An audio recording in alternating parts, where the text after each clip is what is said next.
Good morning, wonderful people, great Biafrans, wherever you are on the face of this very planet, this very morning. I say welcome to another exciting edition of our question and answer session, where every question you may have, every doubt you may have, be clouding your sense of judgment, any issues, any concerns are dealt with live to the hearing of the entirety of humanity. I welcome each and every one of you. I say good morning, good afternoon, good evening, and good night to some of you. Unfortunately, we were not able to bring you this very program last week, but we are here this very week in keeping with our promise that we will be live to take all your questions and all your concerns, that we may become slightly more enlightened, more educated as to what we are doing, where we are heading to, and why we do things the way we do it. I welcome you, and as I do so, I will most fervently encourage you to welcome other people as well, because this very broadcast is going out to the whole world in over 160 countries and territories. People are listening via our app, IPOB Community Radio. People are listening via Radio Biafra app. People are listening via our FM in Biafra land, in Abuja, in Kanu, in Lagos, and in other parts of the damnable Zoological Republic as well. We are hoping to bring enlightenment, to bring knowledge, to bring understanding and a sense of reasoning to all that we do, not just to Biafrans all over the world, but also to those who listen to us and to all lovers of freedom. My name is Nnamdi Kanu. I am the leader of the indigenous people of Biafra all over this very planet, the director of Radio Biafra and Biafra Television, and by the very special grace of the Most High Elohim, a servant of the wonderful people of Biafra. We are going to pray, and after that I will give you the number to call. Our number, of course, has changed. We are going to give you a new WhatsApp line to call, please, and also remember we are on Skype as well, and please do take care when you call us. If people are making their comments, if people are talking about something very important, I would encourage each and every one of you to please hold fire and listen to them before you call, please. Once again, I welcome you. Good morning, good afternoon, good evening, and good night to some of you. We are now going to proceed to pray, and then after that, we are going to open our lines. Please remember, we do not need your felicitations. Of course, I encourage that, and I welcome it wholeheartedly. As I'm praying for you, so are some of you also praying for us. But what I would like you to do this morning is, when it is your turn to speak, please go straight to the point. Ask those difficult, very, very difficult and awkward questions. We shall endeavor to answer you as truthfully as we can. And as always, do not forget that we do not hide anything here. We are live and we are direct. And the whole world, of course, is listening to us, including the Efulefus, the saboteurs, the traitors, and the Janjaweed. Everybody is glued to their system this very morning, listening to us. And you must also appreciate the fact that Facebook is doing all they can to suppress what we are doing. They have failed. They will continue to fail, and we shall continue to triumph. Let us pray, please. Our prayer this morning is taken from the very lovely book of Isaiah, chapter 43. Beginning from verse 1, of course, is a very simple prayer which we must pray. For all that we are today, tomorrow, and forever, we owe to the mercy and to the grace of the Most High, unto whom this very morning, afternoon, night, or evening, depending on where you are, we commit all that we are unto his ever-loving hands. For he has charged us to fear not, for he has redeemed us. He summoned us by name even before we are born. That is why we do what we do. That is why we proclaim his name ceaselessly. That is why we always say, without fear nor favor, that all that we are today is through the grace of the Most High. No matter what we are passing through, the Heavenly Father, O God of all that has been created, is with us. and he will remain with us until Biafra comes in our time. We are working very, very hard to make sure that we restore Biafra as quickly as possible, as imminently as possible. We are not relenting. All that we are doing is geared towards giving every glory, every adoration, every honor unto the Most High, because we are nothing without Him, and with Him having charged us not to be afraid, this very morning we proclaim that we are not afraid. We shall preach this very gospel of truth, that the mercy of the Most High will abide with us now and forevermore, we pray. He said, he said, he said, please, for those of you who are joining us for the very first time, and indeed for every other person, please, you must listen very, very carefully and attentively. This is the number you're going to reach us with this very morning. Our number has changed. The number has changed. Our main WhatsApp line has changed. There are other ones that people can get hold of us through, but the main one is +49 +49 162 78 11 190. I repeat, +49 162 78 11 190. That is the number through which you can and will be able to get hold of us this very morning. I repeat, +49, which is a German number, +49 162 78 11190. That is treble one. +49 162 78 11190. We have somebody who happens to be on Skype. Let us see what they have to say. The caller on Skype, can you hear me? Good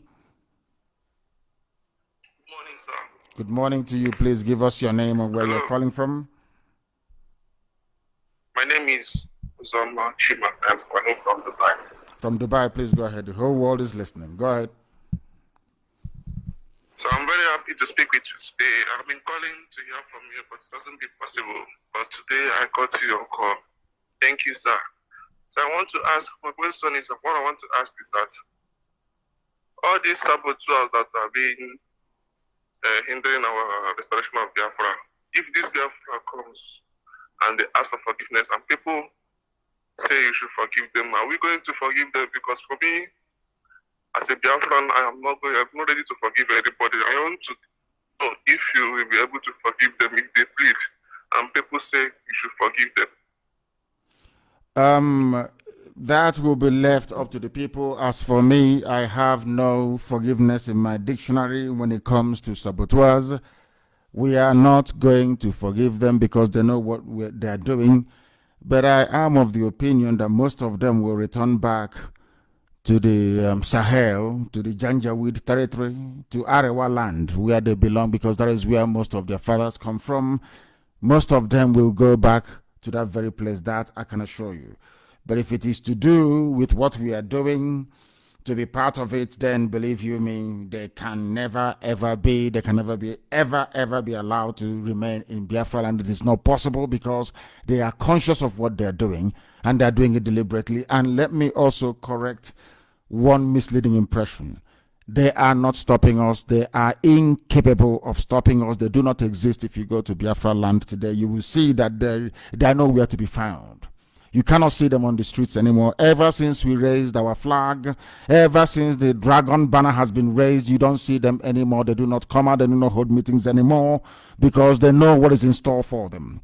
Saboteur has no place in our society. They have no place in our land, and we are not going to pity them. We cannot pity them, not now, not tomorrow, because we are going to set an example with them that others may learn. So be rest assured there will be no space for saboteurs in Biafra land, and that is final. Thank you very much for your call. I have another caller on the line. This caller is on our new WhatsApp line. Please give us your name and where you're calling from, if you may. Good morning, sir. Good morning. Good morning to you, please. Go ahead. My name is Nnamdi. I'm calling from Angola. You're calling from Angola? Yeah. Please go ahead. We are listening. Go ahead. Yeah, Chairman.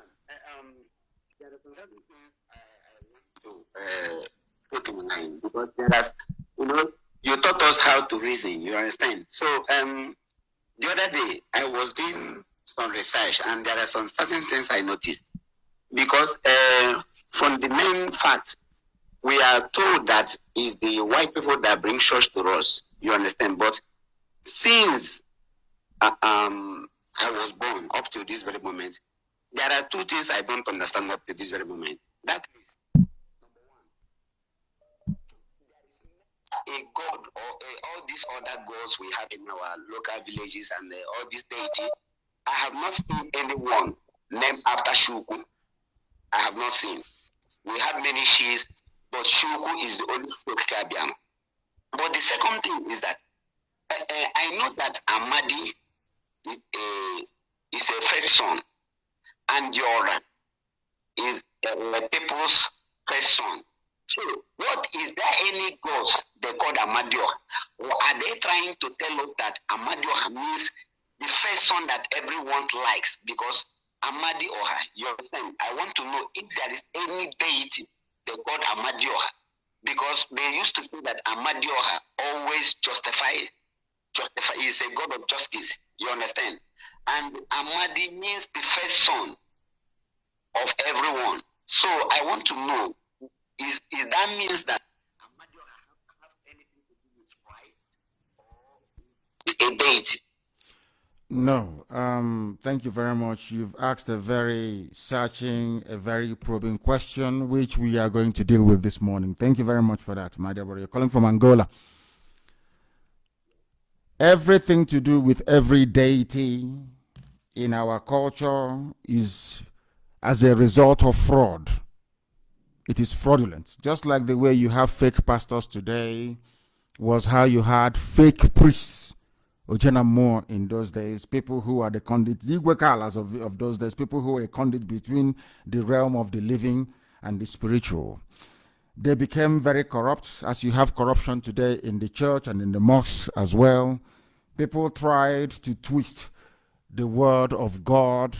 And remember, in those days, we used to rely on all these people to come and tell us what God is saying, not what the gods are saying, because you don't have multiple gods. No, not at all.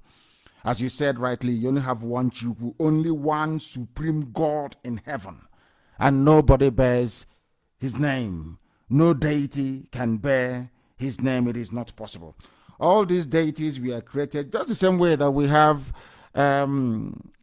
IPOB and people are trying to create other mushroom movements within IPOB. Of course, we've clamped down on them.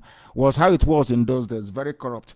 You will see a very corrupt priest, highly corrupt. You will see a very beautiful girl, perhaps out of jealousy that his own daughters are very ugly. He will go and proclaim that the gods have said that this woman is possessed by a marine spirit, all that garbage. Are you following me at all? Yet he will say, this lady, I just want to give you an example as to the consequences of this corruption of our spirituality. That was how the Osuka system came about. I want people to listen very carefully this morning. Then this baboon will go and say, oh, this very beautiful girl, she's possessed by a marine spirit. The God said that, she should be kept apart for him. In the night, this man will go and sleep with that woman and the woman will give birth. When they ask him, how come this woman that you said the God is now marrying is pregnant? He will say the God pregnanted her in the middle of the night. And because of that, any child that this woman is to bear from now onwards, nobody can marry them because they belong to the God. That was how the useless, hopeless, idiotic Osu caste system came about. All as a result of fraud and corruption. Because there's only one God. We used to go to Arochukwu to worship that very God. Even before they corrupted Arochukwu as well. When the Jukun people came and started buying slaves, our priests became corrupt inside Arochukwu, which was why Elohim destroyed it through the British. So that is the history of our people. Always fraud. The thing is that we have not been vigilant. We have not. It's only now that we are becoming very vigilant, insisting on doing that which is right and holding those who are doing evil things accountable. It's only now that we have done it. And I want our people to understand that. And to understand that very, very clearly. Everything you're seeing, all this useless deity in most villages, is as a result of complete and utter fraud. Lies. That is why it's called Arosi. That's what it is. That is the meaning of Arosi. Because from our name, you get everything that you want. Our names are literal, they're not metaphorical. Arosi means what something bad said. That was how the useless Osuka system came about. If you ask them, they will not tell you the truth. They will tell you, oh, the God said this woman is possessed. The God said these people should not be touched. It is the idiot, the stupid so-called Dibia Ojanamo, who goes in the middle of the night to sleep with that very woman. And now, out of frustration and anger and, a feeling of rejection, that woman will begin to behave as if she's mad because she cannot understand the rubbish that is going on. They say, oh, it's a Obanje, it's a woman, and all that rubbish. That was how this nonsense came about. There is only one God, one supreme God in heaven, Chukwukika. Anybody telling all this nonsense they are doing, Peter Dochie and all the rest of them talking about gods, as if God is a plural. So then how do they decide? So all these gods, they now sit around somewhere and decide. They are just bastardizing our culture and our way of life. There is only one Chukwu. And the reason why those people in those days were afraid to call God was because if you mess up, if you lie, you will die. Before you are given the Ozo title in those days, you will go and take an oath. And after taking that very oath, they will make 7 incisions on your tongue. They will use blade razor to carve 7 incisions on your tongue. Your tongue will bleed. That means that any day you lie, you will die. They started, running to all these their useless gods. As I said, it's just like some pastors you have in Pentecostalism lying in the name of God and in the name of Christ, hoping that somehow they can deceive some people. And that is why these days people don't do anything anymore. Instead of being very proactive, they're telling you that God will do everything for them when they know that heaven only helps those who help themselves. Thank you very much for your question this morning. It's very searching. I don't know if you have gotten the answer that you're looking for or if you have anything else to add. There's another thing I want to add. Another thing is that the other day I was trying to find some answer by what you taught us the other day. You said about which parts of the country, which parts are Igbos. You understand? So I wrote in Google Igbo land, and in that Igbo land, I now go with Wikipedia. There is a lot of things. The entrance. You understand why they call them Igodo? So I find out that the entrance of the Igbo land is in Idu. You understand? There is a map there, a bank, and there are many things which we are not including. You understand? I want you to put more light in that that topic because when I wrote Igbo land, I went to Wikipedia. They tell me about many things, many that are Igbos. You understand? But there is something ironical. At the bottom, they say in Nigeria, you understand? They wrote what white people wrote about us, they include everything. But they say politically in Nigeria is only 5 states and the part of, you understand? But the fundamental thing is that they include all other roots and branches, you understand? But when they want to write politically in Nigeria, which means I found out that Nigeria wanted to twist us. You understand? So when I wrote that search Igbo land and I went to Wikipedia, there is a lot of things I find out there. Yes, I will. I understand, my dear brother, and thank you very much for that. And keep listening. The fact of the matter is that I have been doing a lot of research around the Igodomigo as well, and indeed it is the key. It is the entrance, because Igodomigo quite simply means the key that unlocks the key. That's what it is. And they do as well. Let me tell people something they don't understand about what Britain did to us. Britain perfected the system of divide and rule when they came to our land because they first, amongst others, recognized what we represented. Britain knew the spiritual dimension of our people. Britain was afraid of the spiritual depth of Biafra and what Biafra portends for for Africa in terms of human development, advancement, and progress. So they proceeded to stifle it. And one of the best ways to conquer a people is to divide them. That is the easiest thing that anybody can do to you. Once they divide you, then you become fair game. You can be conquered very easily. So they proceeded to try to divide us. They proceeded to try to carve us away, because if you go to England, the English people is a mongrel race, of course. There is nobody called English. You had the Celtic people, so to speak, which are the Welsh and the Scottish people. And then the English came as a result of the conquest of England by Norman the Conqueror, who came from France. So England, as you have it today, are made up of the Angles, who are from Denmark and Norway, and also the Anglo and the Saxons, of course, who are from Germany. That is something that people don't quite understand. So they know about divide and rule. When they came to our land, the only way to try to diminish us is to diminish our numbers and then our landmass. First, diminish your number and your landmass.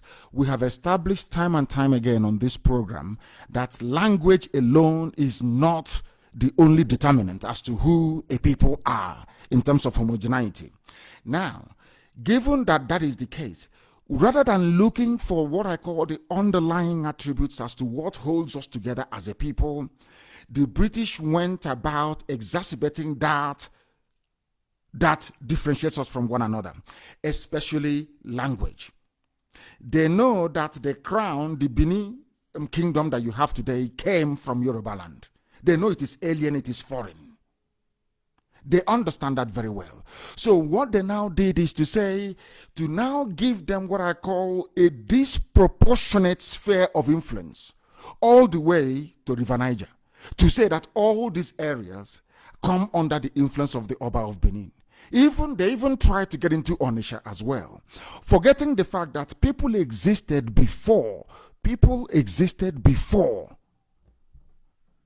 Obaship of Benin was enthroned, and that all that land is Igbo land, all of it. I wrote something on my page, something was published during our last broadcast on Wednesday, how Igbo land starts from Benue State all the way to Opobo. Somebody said, "Oh, stop this land grabbing," and that actually reminded me as to the very wretched and pathetic state of education in the zoo.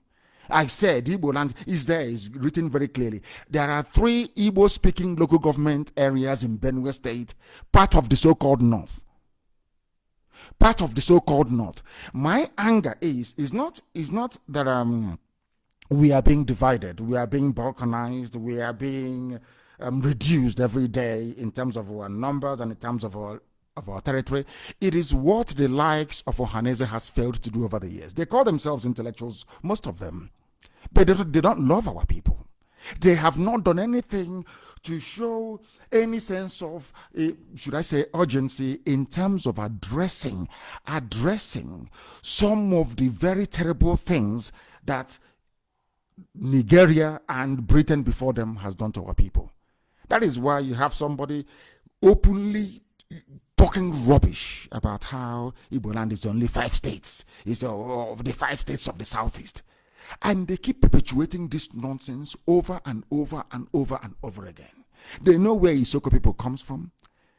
They know where Urobo people comes from. They know all these things. Go to Urobo land and see the names they answer. Go to Isoko and see the names they answer. Hear it for yourself. Look at their language and their culture. Look at the way their women dress and everything. You will know that all of these people are from one source, one single source.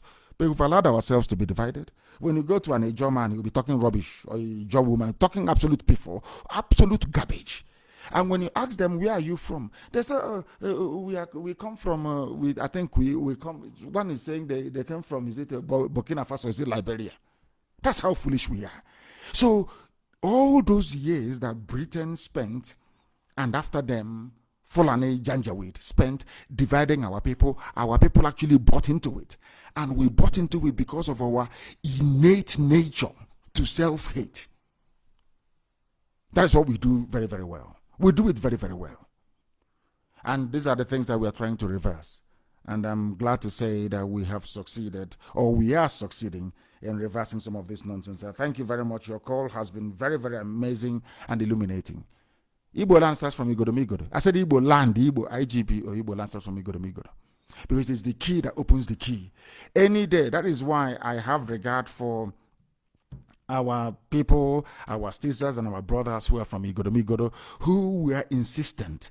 Even me, initially I said no, they cannot be part of us.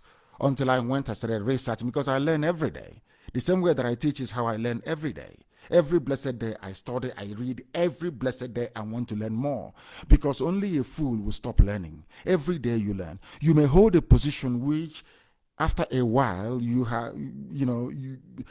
come to realize is no longer valid. And then you jettison it and embrace the new one. When they kept convincing me and giving me facts and evidence, proof, Asian land, everywhere you have in Edo, that it is actually part and parcel of Igbo land, I had to agree to it because the evidence are very clear. They are very glaring.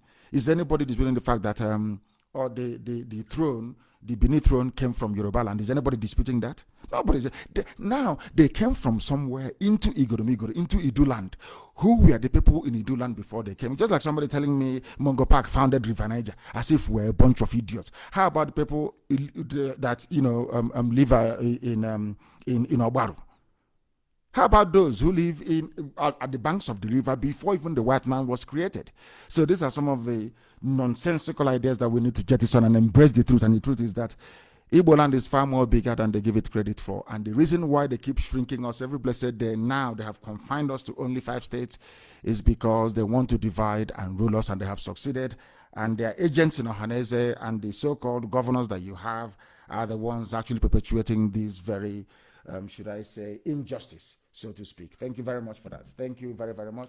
People are calling from all over the place. I have a caller who happens to be on the line. Give us your name and where you are. The caller on our new WhatsApp line. Your name and where you are, please. Can you hear me? Chukwebuka,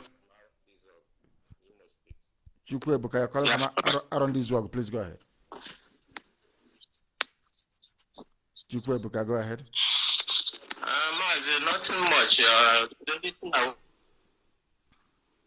You're breaking. There is nothing that made by man that has no expiring date. Of course. Nigeria is created by man, and the expiring date is near. So that's the only thing I want to contribute. Thank you very much for that. Thank you very, very much for. Let's take this call again. The caller on the line, can you hear me, please? Hello, yes, please. Your name and where you're calling from? Good morning to you. My name is Echezona Chukwu Omodo. I'm from Umoji, Demlin North Local Government, Biafra land. I am in India. In India. Thank you very much. Please go ahead. My pleasure to speak with you today. Have been a long time. I'm trying to reach you. Sir, I am very, very happy to. I'm congratulating you. Good job, good work you're doing for our people. I thank you personally for myself as an eye-opener to me. I'm very, very happy in India here. We are still trying our best to make sure that our gospel is propagated. Sir, my question is this, sir. These people and these our governors that are still blindfolding people all around in the name to be secure them, to be under Nigeria. Now, what will be the penalty to them? Because they are still deceiving our people, trying to convince people, trying to disorganize our effort, which I know that by the name of Chukwu Okada they can do nothing. What will we do to them so that they can be able to vanish away from our land? That's my question, sir. Thank you. The same question that our brother asked earlier. And my answer is always the same. I pray for them to repent and to change. I must be honest with you. I do pray for their repentance, for them to change and perhaps abandon their evil ways. That is what I pray for all the time. But should they refuse to abandon their evil ways, of course, at the right time, a revolution is going to happen. And when that happens, you know what happens in a revolution. Every traitor and every saboteur is accounted for. That is what happens in a revolution. So all they're trying to do is to delay the inevitable. They now have the chance to repent and do that which is right. I posted something before we come on air this morning. In the north, everybody is agreed on one thing, that they need to conquer and Islamize the rest of the south, the middle belt and the south. A Fulani terrorist buys into this idea or has bought into it. A Fulani politician has bought into the idea. All their emirs and traditional rulers, they've all bought into the idea. There are people who are serving in the army and in the police have all bought into the idea. That is why you see them taking pictures with bandits. Even Ohaneze alluded to it a few days ago after many months of us highlighting this very fact. They have now alluded to the fact that, or they have now recognized the fact that Fulani people who are working or who are serving in the army and in the police do not arrest their own people. They take pictures with them with AK-47, with assault rifles. They are not imprisoned. But in Aba, people are being raided. People, they go into people's homes, they arrest them. And you'll be shocked that some of the people carrying out all these arrests and all these raids are Biafran people. So, since the Fulanis are organized in terms of wanting to make sure they take over our land, to kill us off, to rape our mothers and abduct our daughters, we should also come together as a people to resist them. And coming together as a people to resist them doesn't just mean only IPOB. It means everybody else. It means Biafran people, even Middle Belt people who are serving in the army. It means the DPP. It means the Chief Justice of Abia State, of all the states we have in Biafra land. For them to understand, they should say to themselves, how come you want me to prosecute our people, to jail them, when in your own land you are busy romancing bandits, you are busy giving scholarships to terrorists, you are busy building schools and colleges for them? Isn't that how intellectuals are supposed to reason? So that goes to the point you're trying to raise, my dear brother, and that was the point that was made earlier. Our people need to be reasonable and sensible. The people you're persecuting, the IPOB that you're against, the people that you're inviting Python dance, telling Buratai come and kill, the same Buratai you invited before to come and kill your people is now telling you he's going to declare state of emergency, and now you're saying no to it. But you are the cause of it. Had Ohaneze and governors not gone to Buratai in 2017 to say, bring your Python dance, come and kill our people, Buratai will not have the temerity nor the guts to rise up to say, I will declare state of emergency. Can he say such rubbish about Yoruba land? Oduduwa land? No, of course he cannot say it, because Oduduwa elders cannot be as foolish as Ohaneze was to go and invite a foreigner to come and kill their people. They don't understand the consequences of what they are doing. All these things they are doing, it has consequences. That is something we want these people to understand. That is something we want them to appreciate. And the sooner they understand it, the better for everybody. Thank you very much, my dear brother, for calling. Thank you very, very much. We have somebody else on the line. Let us see where that very person is calling us from. The caller on the line, can you hear me, please? Your name and where you are. Give us your name and where you are. You are live on the air. Can you hear me? No. They cannot hear me. They cannot hear me. I don't know what is going on. They are not able to hear me. Let us take this call. The caller on the line on WhatsApp. Can you hear me? Is reconnecting. I don't know why. The caller on WhatsApp. Can you hear me? No. They cannot hear me, which is quite bizarre because normally, these things, they flow very smoothly, but I don't know why they are not able to hear me. So hopefully they should be able to reconnect us. We have people who are on the line. This person happens to be on Skype. The caller on Skype, can you hear me? Yes, Ahmadika, I can hear you. Thank you very much. Please, your name and where you're calling from, if you may. My name is Ken. I'm calling from Katy, Texas. What is your proper name, please? I don't understand what Ken means. What is your proper name, please? Uchenna Elemnaya. Is Uchenna not better than Ken, in your opinion? It's better, sir. Of course. Uchenna means the will of God in heaven. And that is, can you tell me the meaning of Ken? Do you know the meaning of Ken? No, sir. Okay, but that is your name. You don't know the meaning of it. Anyway, Ken means a Nordic prince. That is the meaning of it. It's Kenneth. It means a Nordic prince. But Uchenna is far more better. The will of Almighty God in heaven. That is why we are the chosen race. Please go ahead. The world is listening. Yeah, I have two questions for you, sir. The first one is, in the case of what is going on, if you happen to generate to full-time hostilities, just like they did during the Arab Spring, the Arab nations, some of them had to throw a blanket on the internet so that the information of what was happening couldn't get out to the outside world. Now, what if Nigerian government decided to do that on the entire Biafra land? I mean, throw a blanket over the internet. Which other means are we going to use to get information out to the world of what is happening? That's in the case that this degenerates into a full-time conflict. That's my number one question. Then the second question I have is, whenever I talk to my friends about Biafra, they always reference South Sudan, in the way they went into conflict after they got independence. But they never mentioned that South Sudan happened to be a growing economy, the fastest growing economy in Africa. Now my question is, in the event that Biafra comes, what measures do we have to ensure that, factions do not rise up to start fighting for the resources of Biafra that will now lead to conflict, just like South Sudan? Basically to prevent South Sudan's situation when Biafra comes. Those are my two questions. Thank you very much. On the first question, the way we're going to get our information out to the world is that we have Radio Biafra, we have Biafra Television. Are you aware of that? It doesn't rely on the internet to do anything. If they shut down the internet, we have that. I'm not going to tell you how we do it, but we have means and ways to get our news to the whole world. And we'll keep broadcasting as well, and Biafrans everywhere will be able to hear us.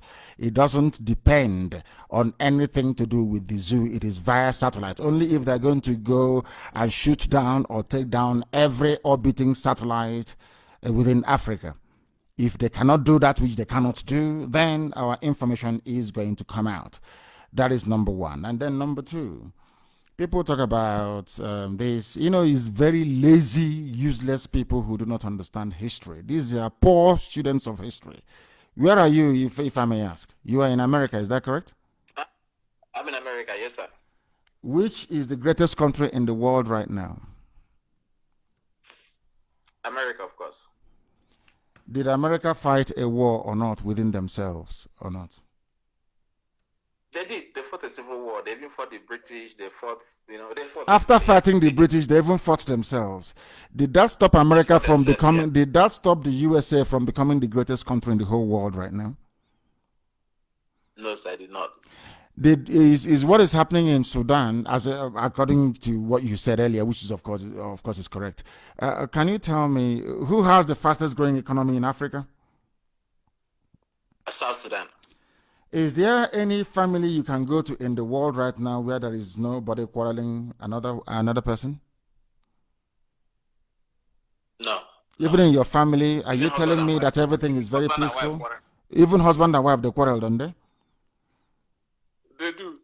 The people killing people in the bandits, the terrorists killing fellow Fulani people in Katsina, where are they from? They are from Katsina. That is my case. Thank you very much, my dear brother.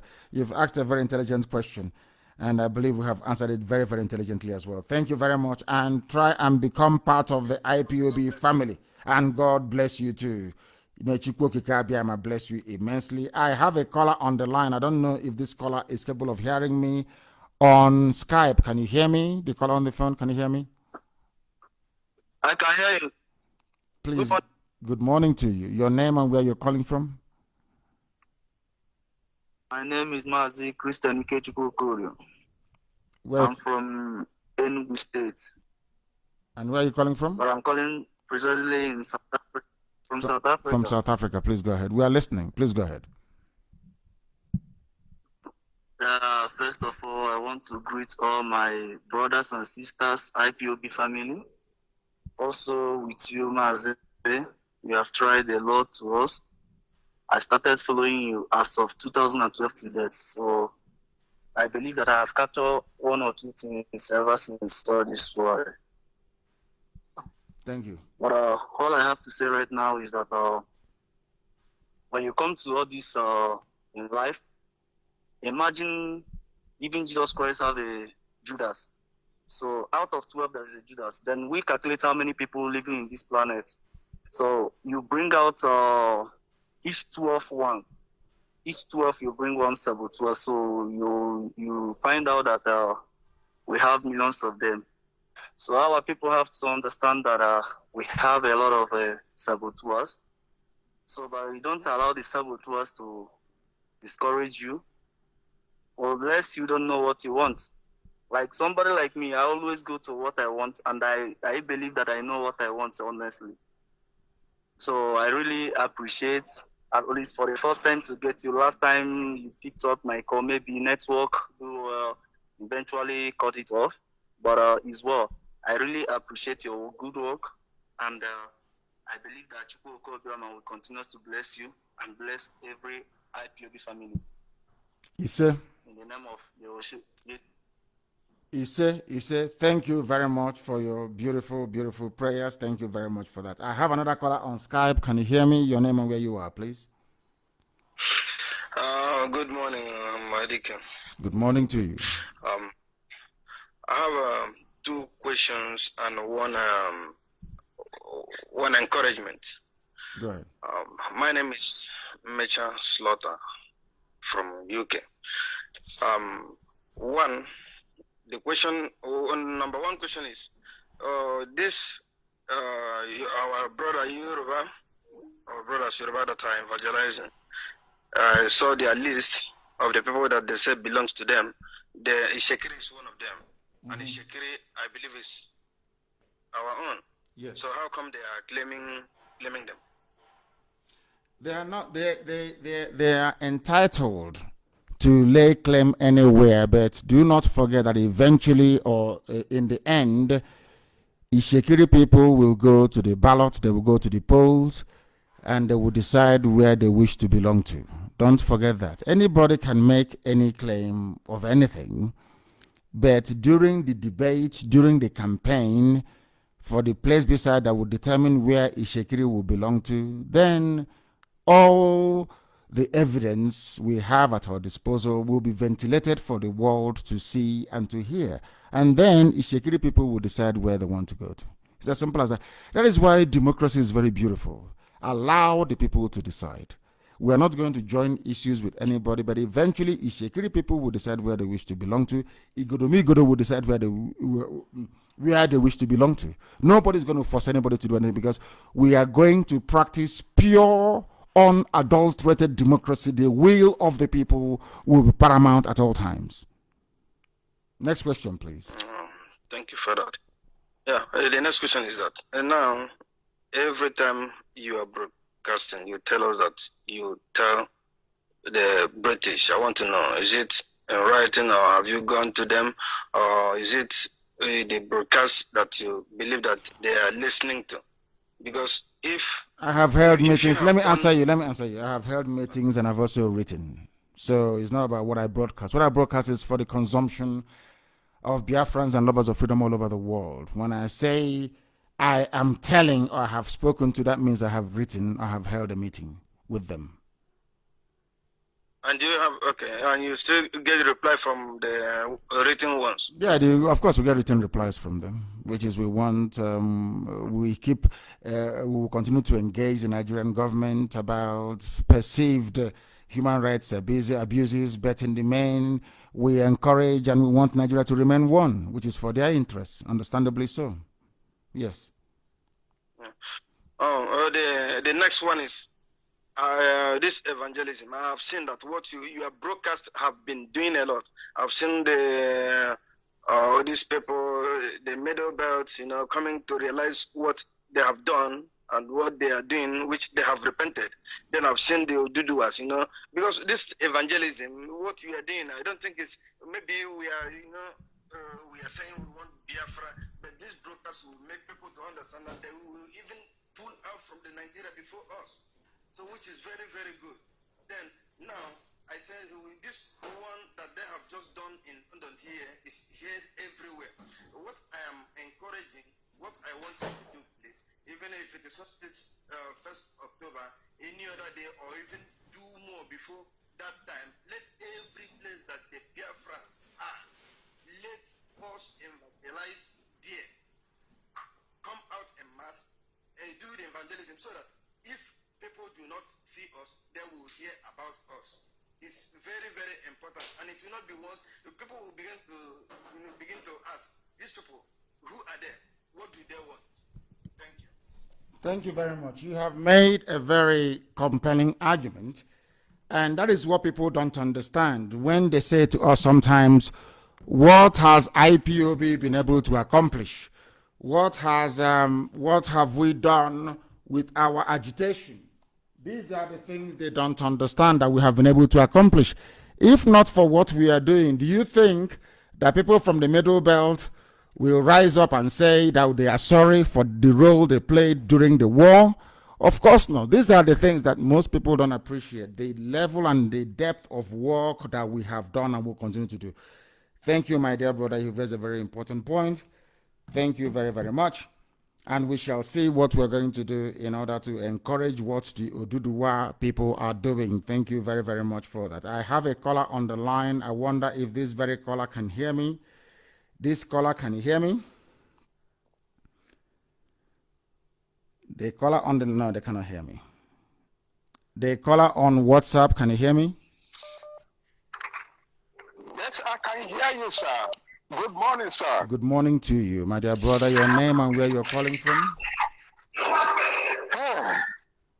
My name is Ifani Chukwu Ebo. Ifani Chukwu Ebo is from Mbano. Thank you. Mbano is in Biafra land. That reminds me of Okoti Ebo as well, who is from Igodomigodo land. Very, very interesting. We answer the same names. Please go ahead. Thank you, my lord. I call you my lord. And I am living here in Spain with my family. I live in Torrejón de Ardoz, capital Madrid. And I am an IPOB member, deputy coordinator in Zone 5, San Cristobal. So, my lord, let me ask you one question. I have 5 questions to ask you, but let me go straight to the first one. We all know that from the fruit of your lips, I said all the whole world, not only Biafra, not Africa as a continent, but the whole world know that fruit of your lips, people enjoy good things. Thank you. People enjoy good things. But the unfaithful have an appetite for violence, which is not from us. My first question now is, what are we going to do about the tunnel our enemies are building at Loba Uku? That is number 1 question.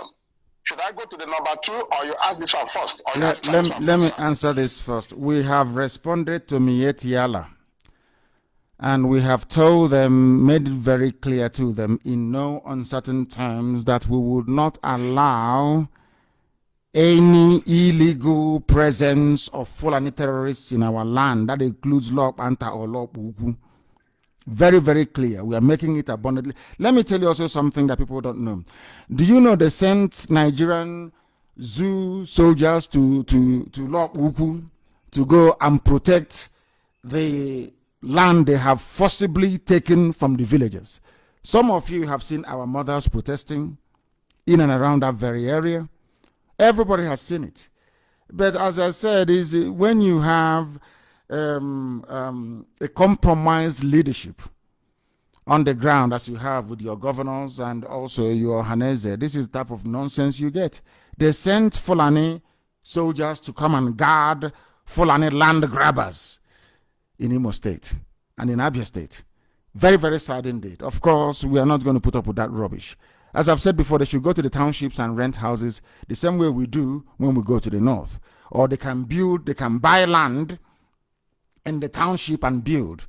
There is something unique about us as a people that most of the world are envious about. We are the only people we come from village, but we live in the town. We are the only people. If you ask somebody now in England, oh, where are you from? I'm from London. We're in London. Oh, I'm from Hackney. Where were you born in Hackney? They'll say, oh, St. Philip's Road.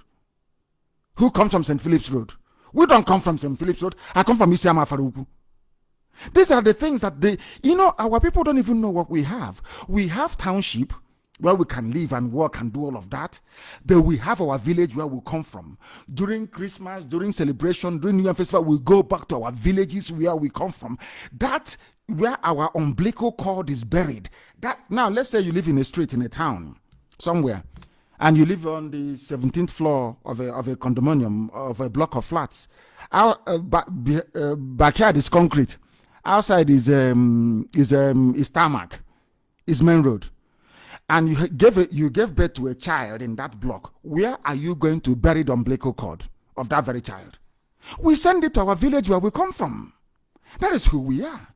And most of our people don't understand this. If you allow Fulani Janjaweed to come and take over our forest, if you allow them to come and desecrate our land, what you're trying to say in essence is that this very land that we hold very dear, this very land that our ancestors, through the grace of the Almighty God in heaven, gave us directive, gave us divine revelation as to how we're going to live with our land, that all that history for thousands of years, we're going to destroy it overnight.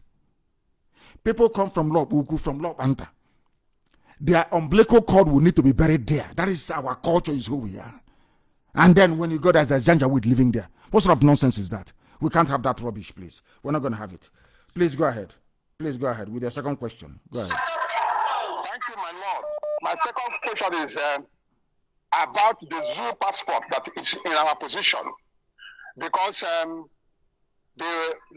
of the literatures that I read told me that it is the cracking of the wall, W-A-L-L, not wall, it is the cracking of the wall that allowed lizards and all sort of rodents to make nests in such cracked wall. So why I'm saying this is because we are in possession of this zoo passport.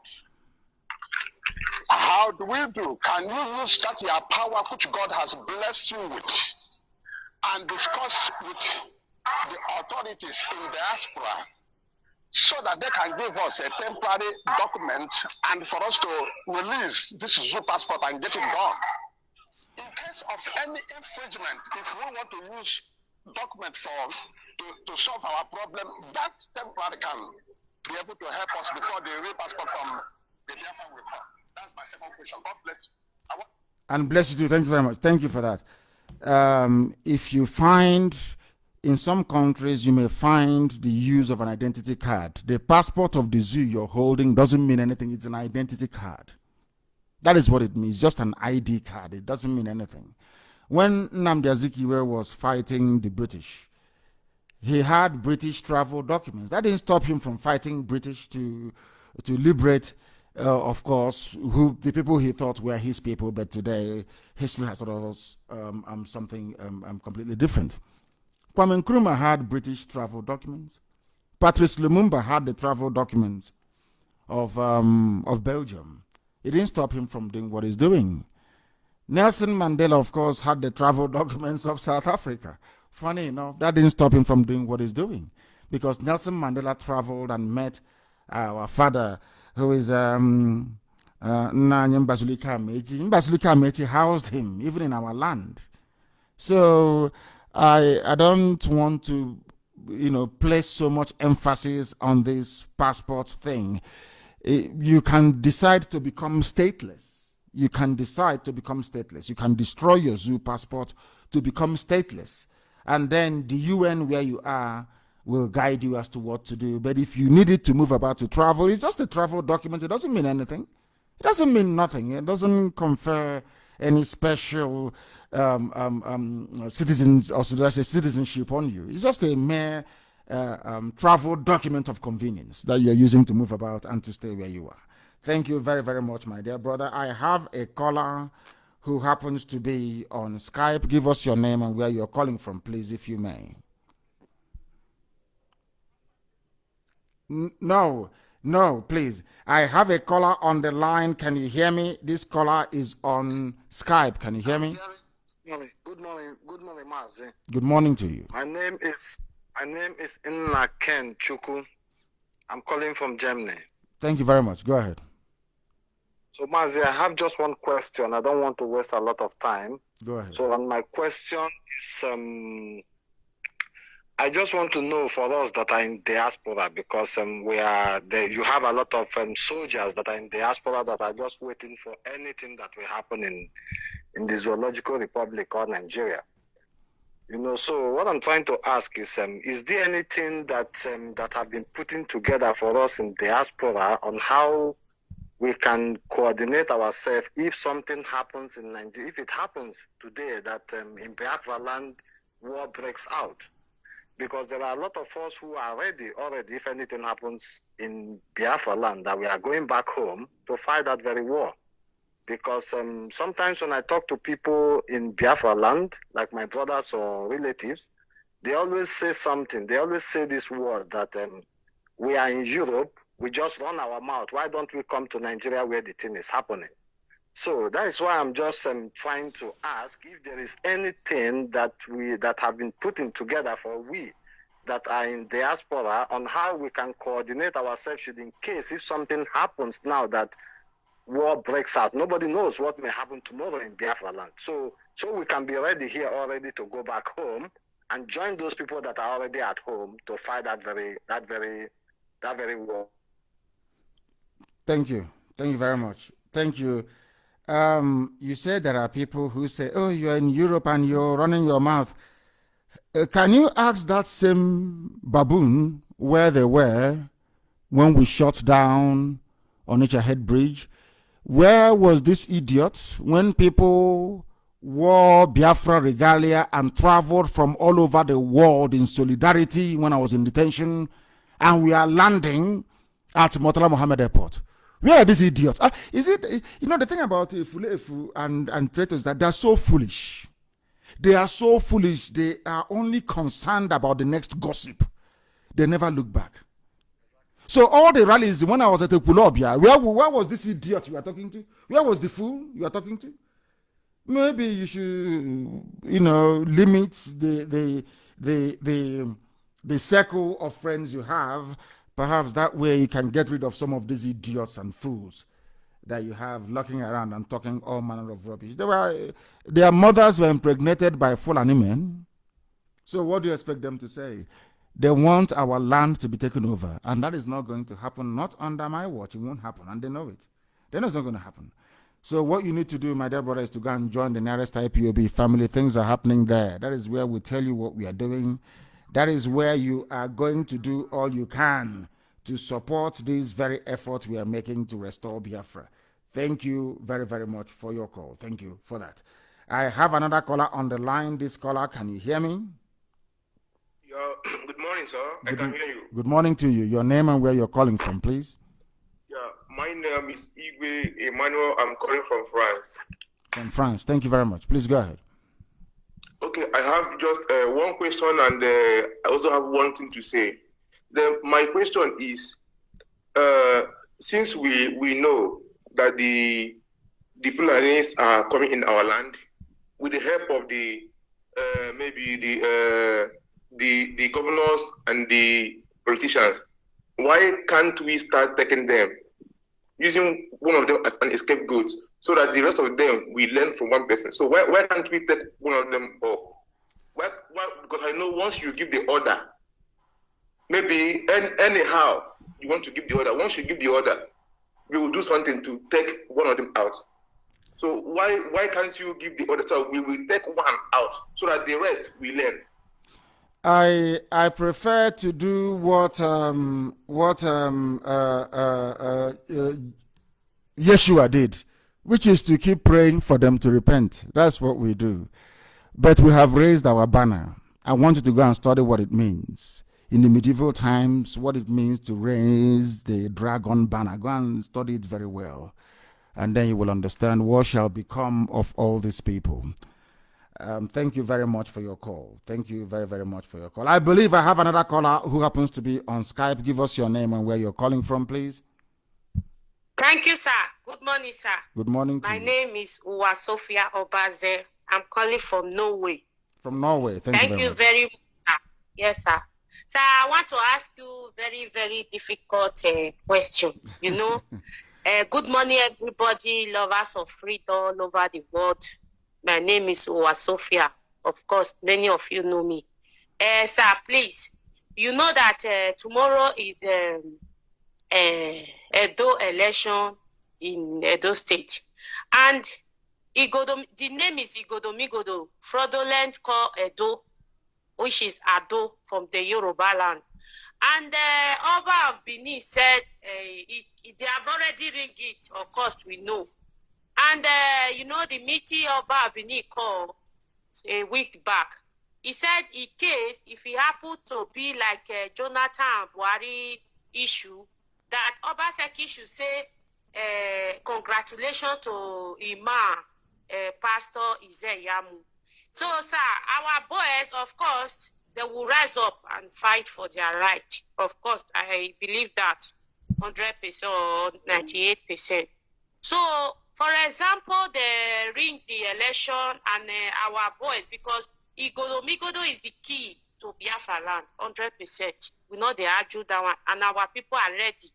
Of course, they are not showing their faith, but they are ready, because through this election, we will get Biafra. I want to ask you, sir, for example, Migodo children, Bodi Esha, Uchi, Agedebude, Okbila, Esako, the Benis, they rise up and said, I want to take my glory. We want to break off this useless country called Cabo Dioza Republic. Sir, will you help them? Will you back them up?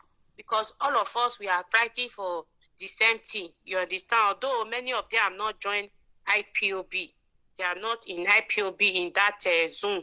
So, will you back them up or will you join them? Because the key is Migodo. Sir, sorry to say this. The problem we have in Migodo is not Fulani, it's the Yorubas, the Oduduwa people, because they conquer us. I have the audio and the cassette. They conquer us. They fought war with the Migodo people and they placed their Oba there. So they want to conquer us the second time. We will not let them do it. So our people are very well know that they conquer us. They conquer the Migodo people. So right now, we want to take our glory back, sir.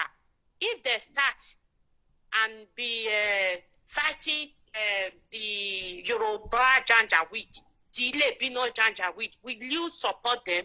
That is my question. Thank you, sir.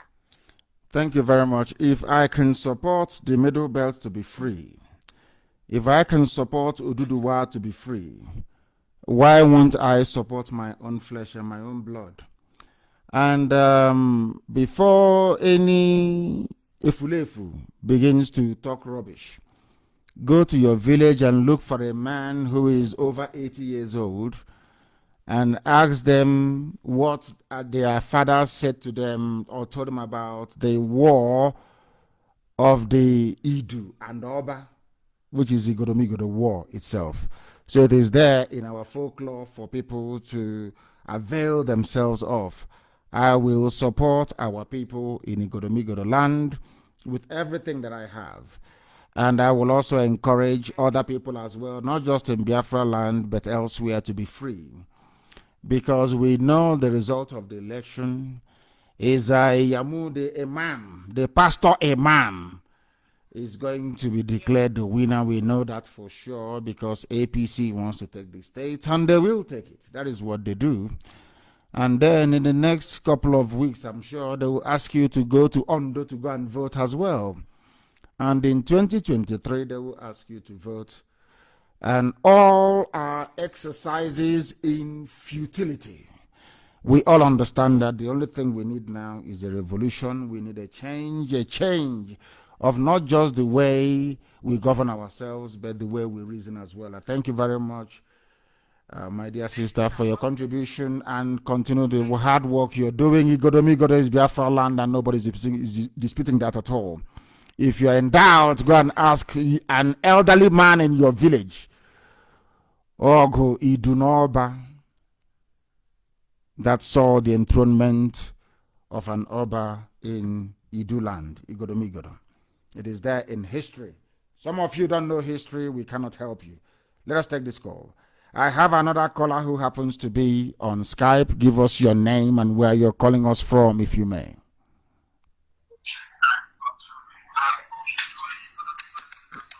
It is taking time. The caller on the line, can you hear me on Skype? The caller on Skype, can you hear me? Hello. Yes, please. Your name and where you are. Yeah, my name is Frank Chukunanyarama Aflogo. I'm from Anambra State, precisely from Obunka, precisely. I'm calling from India. From India. Please go ahead. Yes, I don't have much question to ask. I just want to enlighten our people concerning that language dividing and ruling issue concerning a 5-state issue. Yes. So what I just want to say about the issue is that language is not defined where a person comes from. I've been in Libya before, and there is people there called Saba. There are people there called Triplo, which is Traplos. If in Libya, they will call it Traplos, which everybody has Triple. And there are people there called Zoarino, which is Zoara. If you are Zoara, if you speak, if you travel to Muzuk, that state called Muzuk, if you speak, the Zoarino person speak to Muzuk. Muzuk can know here exactly what the Zoarino people speaking. But they have language called Libi. Everybody can speak it. Everybody can hear it. Is it Arabic? Is it same as Arabic? This Libi, is it Arabic? Yes, it's Arabic. It's Arabic language. Okay, go ahead. Everybody can hear it. If a Zoarino person travel to Traplos, if you speak Zoarino inside Traplos person cannot hear it. But when you speak Arabic, which is they use it as a general language, everybody can hear you. Here in Libya, here in India, if you speak, there is they call the Mahastra. If you speak Mahastra to Bangalore man cannot hear you. But when you speak Hindi, they can hear you. Yes. Then when you from Delhi, which is the capital city, travel to a place they call Pune. If a Delhi person speak language, when you travel to Pune, the Pune man cannot hear. But when you speak Hindi, everybody can hear.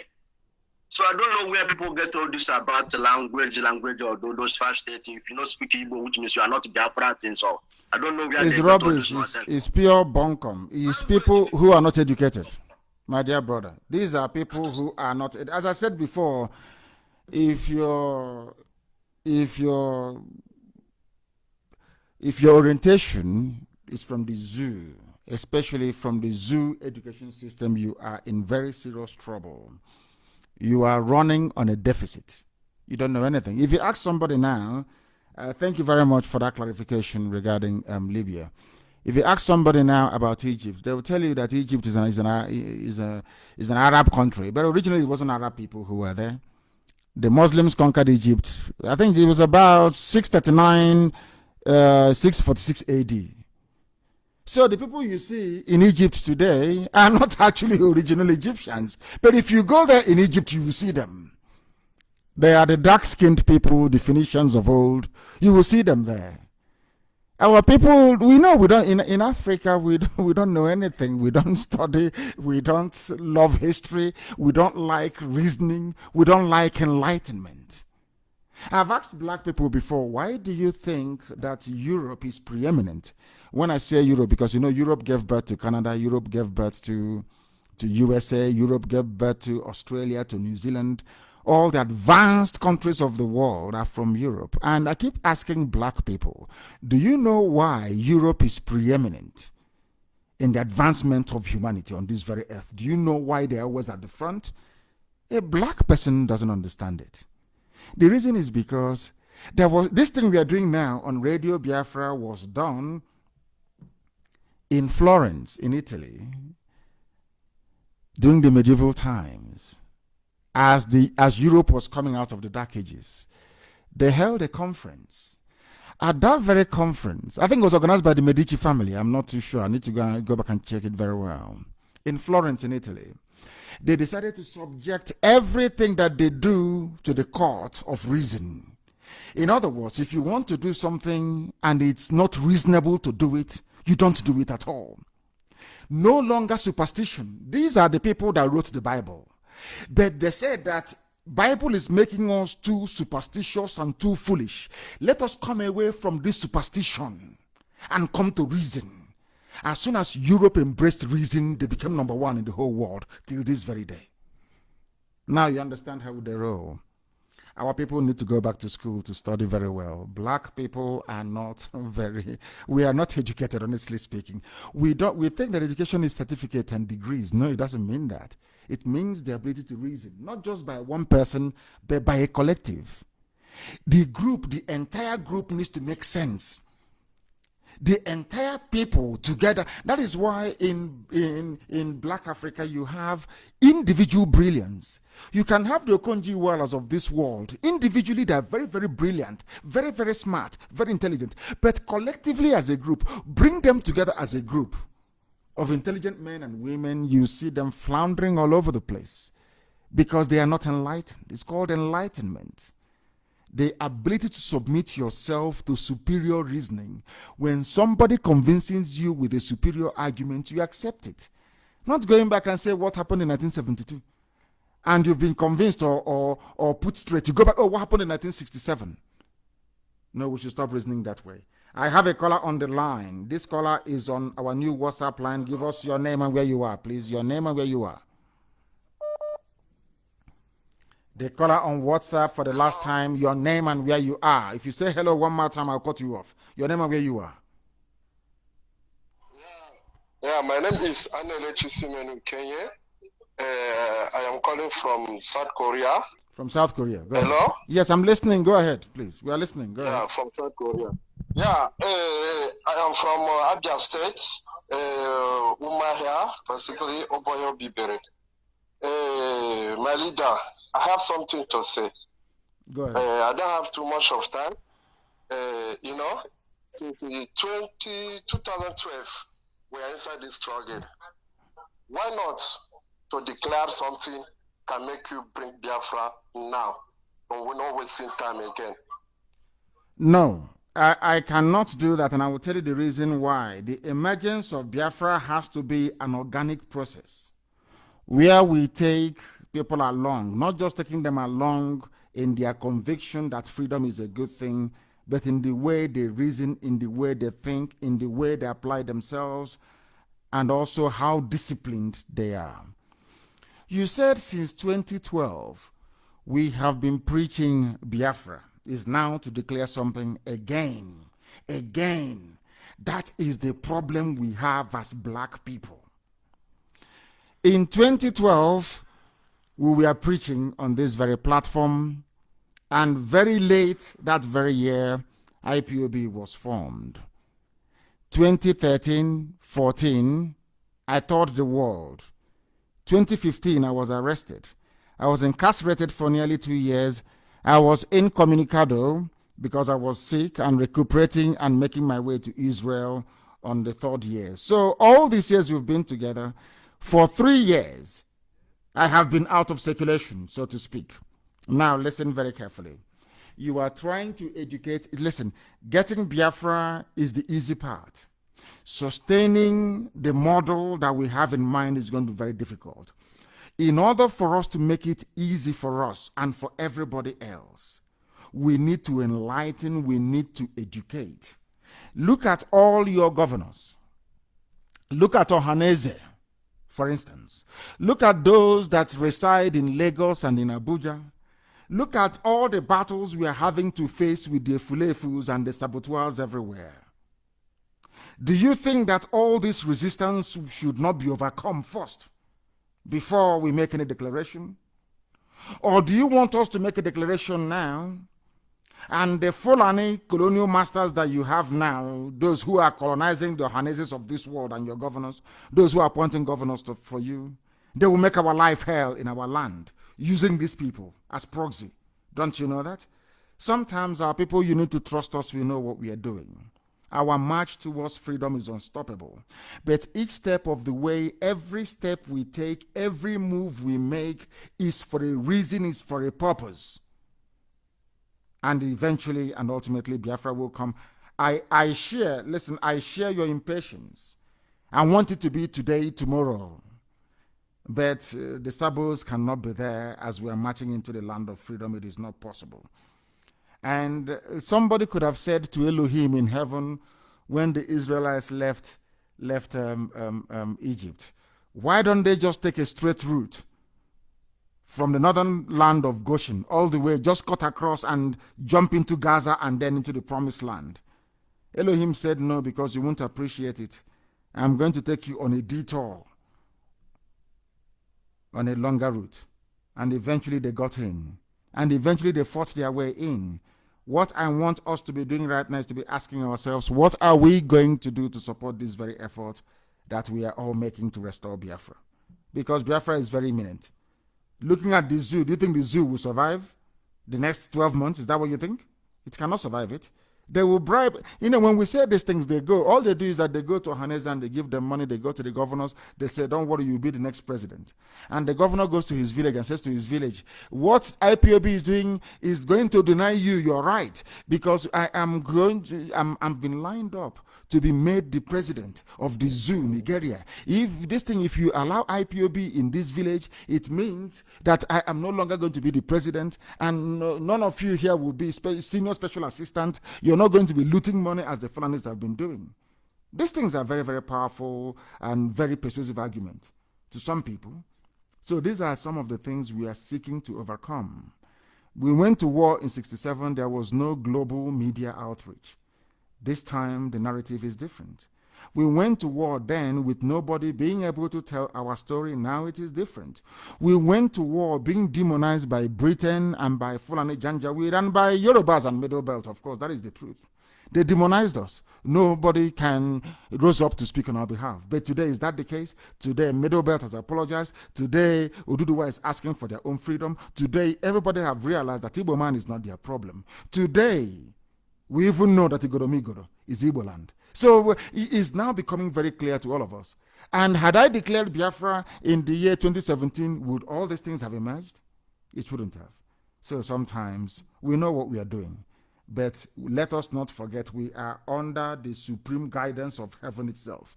Chukwukikabiama, thank you very much for that. Thank you very much, my dear brother.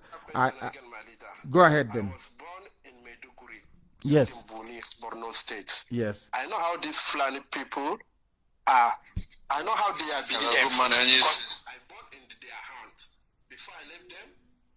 Yes. Go ahead. Have we lost? Oh my goodness, we have lost our dear brother. Unbelievable. Yes, my dear brother, can you hear me? I can hear you. Yeah, go ahead, please. I thought I lost you. Go ahead. I can hear you. Go ahead. I can hear you. Like I said before, I born in Maiduguri, Yadimbuni. I behave because of to deal. I know how to collect things with their hand.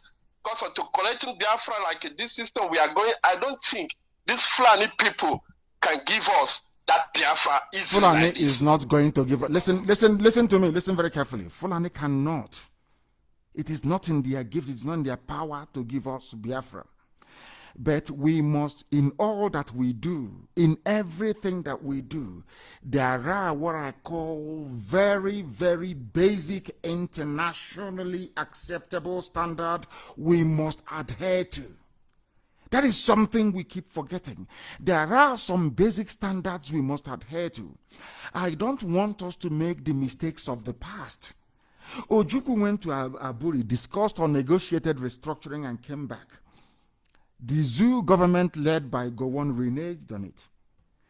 The subsequent actions of our leader gave room for the world to demonize Biafra, to say we seceded. Do you understand? We know what we are doing. We are not relying. Fulani Nachinama, who are they? Who is Fulani? The enemy is, I wouldn't call them enemy. The person controlling you through Fulani is Britain. You think it's Fulani that is controlling you? It's Britain that is controlling you. And all the forces of neocolonialism. That is the mistake I don't want us to make, please. Who is Fulani? Don't give them credit they don't deserve. Fulani who are not polished, enlightened, educated enough to do anything. All they do is to move cattle from place to place. How can they be holding us? Fulani is not holding us anything. It's Britain that is using Fulani as a smoke screen, as camouflage, to be holding us. just like the man behind the Buhari mask in Asorok. Thank you very much for that, my dear brother. Thank you very, very much. I have another caller on the line. Another caller on the line on WhatsApp. Give us your name and where you are, please. Their line is fluctuating. It is fluctuating. I will give them a few more seconds. If it doesn't come on, then I will proceed to the very next person, which I have just done. The caller on the line, can you hear me, please? The caller on WhatsApp, can you hear me? Oh, Amadike one of Biafra. Good morning, my lord. Thank you very much. Good morning, sir. Yes, your name and where you're calling from? My name is Mazi Ifeanyi Chukwunwara. I'm a native of Effium, Effium in Ebonyi State. Thank you very much. Please go ahead. My own director, I'm very happy to hear your voice for the very first time since this struggle began. That's talking to you on phone. I'm happy. I'm blessed. I'm blessed today. Thank you. I'm very blessed. You're welcome. I have a very critical and disturbing question. Go ahead. It's not about our struggle, but of what our people is going through in Biafra land. Yes. Does this system, more especially in Anambra State, that's where the thing is mainly domiciled. Yes. I don't think it's so in other states. There's this group of people that are called touts. They give themselves different names, but all of them are Aburo touts. Yes. Are you getting me? These people don't have any significant job that you say that this is what these people are doing, or they are government internal generated revenue agency or something of that nature. They will group themselves and station themselves in different locations, and they are there to intimidate and harass and extort money from our people. There's suffering in this country now. And our people, there are some people that has a very good lucrative business that are out of business today because of what is happening in this country. There are some people that are employed, that are civil servants, that are out of their work today because of what is happening. There are some people that are workers in construction companies. There's no construction work going on in this country now. They are out. So most of them borrowed keke or hired purchase, or they were able to gather small money that they made from their work or from their business. They purchased keke to be sustaining their family. Then somebody that has nothing, that is not doing anything, a young, full-blooded young man that is full of life, will be on the road, station themselves in different locations, in strategic locations, that they know that these keke riders, bus drivers cannot escape. Those people will station themselves there, extort huge amount. By the time you do your business, sometimes you will work for them. You go home empty-handed. And if you insist that you will not give them money, if you dare ask them, what am I giving you this money for? Including people, if you buy something from the market, you carry the thing on your head, you pay. You carry it on wheelbarrow pushers, you pay. So, Hamadik, I want to ask, is there anything you can do for us to dampen, because we can't be suffering from the zoo police and army and all that the federal government imposed on us. Then our own people will also be a torment on our flesh to impoverish us the more.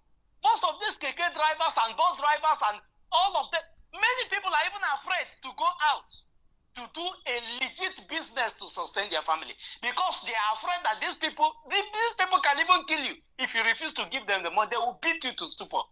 So, Hamadika, my question is there anything that can be done, at least to give these people relief?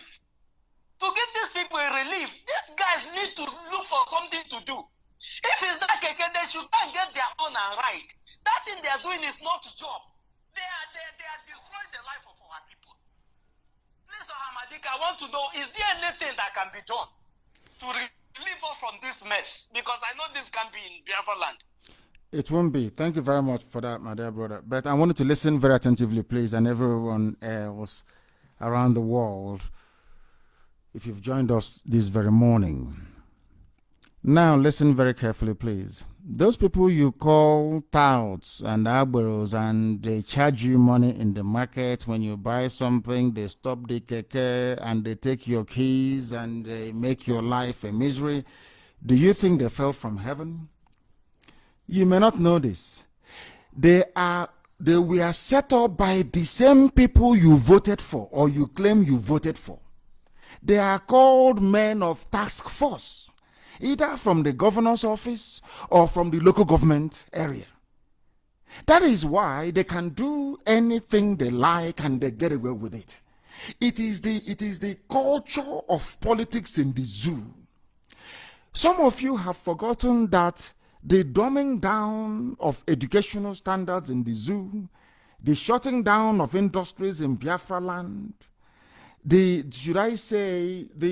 deliberate policy of mass immigration from Biafra land in search of greener pastures have reduced us to a bunch of wild animals. That is something you don't seem to understand. The people who are on the streets extorting money from people don't want to do it. But the governor empowered them as task force. Local government chairman empowered them as task force to go and get money for them. The same thing that happens with police checkpoints. There is no difference. If those in uniform can do it and get away with it, why can't ordinary unemployed people? Look at all the industries we had under Dr. Michael Okpara shut down. Look at all the industries that Simon Bakwe built, shut down, destroyed, decimated. Even stockfish that we used to bring into Aba and textile, Obasanjo himself destroyed it with a stroke of the pen. There was a time that we used to import goods and services from Iguacha Seaport, closed down, shut down. People have no jobs to do. So you only have two choices. Do you have them on the roads extorting money? Or you have them carry guns and become armed robbers in the night? Which one do you prefer? None of them is good. That is why we are fighting to restore Biafra. And that is why I know if we had all the money in the world, we would have engaged them meaningfully. They don't like what they are doing. They don't like it at all. But they need to survive. The basic human instinct is to try and survive. And that is what they're trying to do. I'm not condoning it. I'm not saying it is good, but we are going to get rid of it. But you must understand what led to it. When Obiano instituted his task force, that is what they're going to do to extort money from people. The various local government chairmen established their own task forces, and that is exactly what they're going to do, extort money from hapless commuters. We need to stop that from happening, and we need to provide alternative. That alternative is going to be provided inside Biafra, not outside it, because anything you do, they will go to Abuja and they will kill it off. Thank you very much, my dear brother, for that very searching question. I have another caller on the line. This caller, can you hear me? You are on WhatsApp. Can you hear me? The caller on WhatsApp, can you hear me? Good morning from here, Mozambique. Mazi below from Omaka. Calling from Mozambique province. Mazi, I have two questions to ask this morning. Go ahead. I want to please you to so that you can understand me well, because our leader, there is something that we always borrowing from outside the world. You understand? We are the people that like to copy something and something that good, something that happen in other countries. Mazi Nnamdi, please, I want to ask this question. Number one is my leader, our women in Biafra land. We have culture to follow it, and we always say that our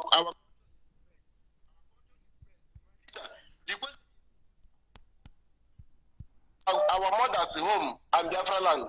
When like this year in Mozambique or other country, if somebody looking for the documents and other things, they say that he wants to have marriage with the woman from there before you have their own documents. My leader, my question is, if our people get to Biafra now, our women want to marriage, other foreign country want to marriage have marriage with our women. to get paper of Biafra land. If they do divorce, this issue of divorce, are you going to accept? Are we going to implement in Biafra land? Because there's divorce in the other countries. If you have paper, if that person cannot, the marriage cannot go on, he can go and divorce. Because most of that is not our culture. How are we going to follow this matter? There are two issues you raised. One is, can foreigners marry our daughters to get Biafran papers when Biafra is fully restored? And the answer is yes. We are not going to regulate who falls in love with who and how. If people are in love and they want to get married, nobody can stop them. After all, most of us are abroad and we married other people's daughters as well to get the papers of those countries. So the same thing is going to happen. We cannot do it outside and expect it not to happen in our land. But what I'm saying is, which is a spin-off from this very question that you asked, and the answer that I'm providing is this. Our women should be the ones actually at the forefront of this very struggle and this very fight to restore Biafra. At least that way, rather than going to a criminal Pentecostal pastor and praying and fasting to get husband, there will be abundance of husbands everywhere for her to choose from. Because we'll be in our land, marrying our own daughters, making things possible, so to speak, the way it was in the past.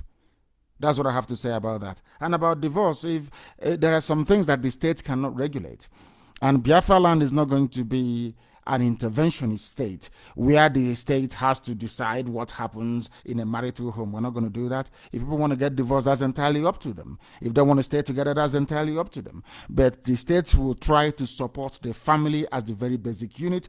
We'll do all we can to make sure that help and assistance are provided to families. That is how it's supposed to be.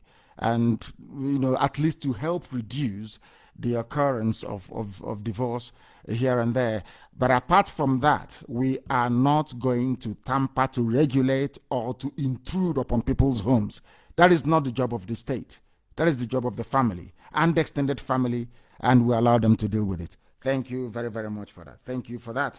There is another caller on the line. Let me see if we can get that very caller. Let me take this very call. The caller on the line, can you hear me, please? Your name and where you are. I can hear my voice, and as I said earlier, once I hear my voice, that's the end of it. That is the end of it. Let me take this call. The caller on the line, can you hear me, please? The caller on WhatsApp, can you hear me? Your name and where you are, please. My name is Chika Ike. And where are you calling from? I'm calling from London, sir. Thank you very much. Go ahead. The world is listening to you. Go ahead. Ohamadike. You're kind. Ohamadike. You are kind. Ohamadike. Remain blessed. Remain blessed. May the oil upon your head never run dry, sir. Yes, sir. Yes, sir. You have sacrificed a lot for Biafra people. You did. That is what a people for his people. My question to you this morning is, we have our brothers and sisters who are in Nigerian military and Nigeria police, Air Force, and they want to come out of this Nigerian military. They want to come out of the Air Force. My question is, because of they use this job they are doing for Nigeria, they use it to feed their families. That is their source of income. If they want to come out from the job they are doing for, you think that Biafra can offer them in return for them to give up these jobs they have in Nigeria, please? Thank you, sir. It's a very valid question. Thank you very much, my dear sister, because people are trying to feed their families, so I can understand their concerns, which are quite legitimate. But I will answer your question with a quote from the very famous U.S. President John Kennedy. They should be thinking of what they can do for Biafra, not what Biafra can do for them, because they will benefit. We have all, as you alluded to earlier when you started, we have all sacrificed something for this. If sacrificing your 30,000 naira per month job is what it will take for you to help bring about or usher in the kingdom of heaven on the face of this very earth, I think the price is worth it. As I said earlier, anybody leaving the army or the zoo police and you leave the army or the police to work directly with or for IPOB, then we'll see what we can do to take care of you. That is all. That's all we can do. I mean, to help sustain your family. I'm not saying we are going to match the rates that you're earning presently or currently with the zoo, army, or police, but we'll try and see what we can do. The local family will try and see what they can do to support you.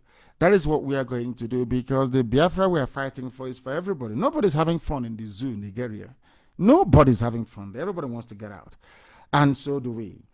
That is why we must do all that we can within our powers to ensure that we leave the army and the police to come and become part of this very noble family. Thank you very much, my dear sister. I have another caller on the line on WhatsApp. Give us your name and where you're calling from, please. Your name and where you're calling from, if you may. Can you hear me? My name is, yes, I can hear you. Go ahead. It's Nnamdi Ilo. Nnamdi, where are you calling from? I'm calling from Poland. From Poland. Please go ahead. Yes. Go ahead. I've sent it on WhatsApp message because of, I don't know if we consider it sensitive. Okay. That was why I sent on a WhatsApp message. But I don't know if you would want me, if you can go through it and work on it, fine. But if you see, maybe I don't know. I know a lot of people, thousands of people are sending messages and calling. So thousands is not easy. They crashed our old so line. It's very important. I had over 8,000 messages. Unbelievable.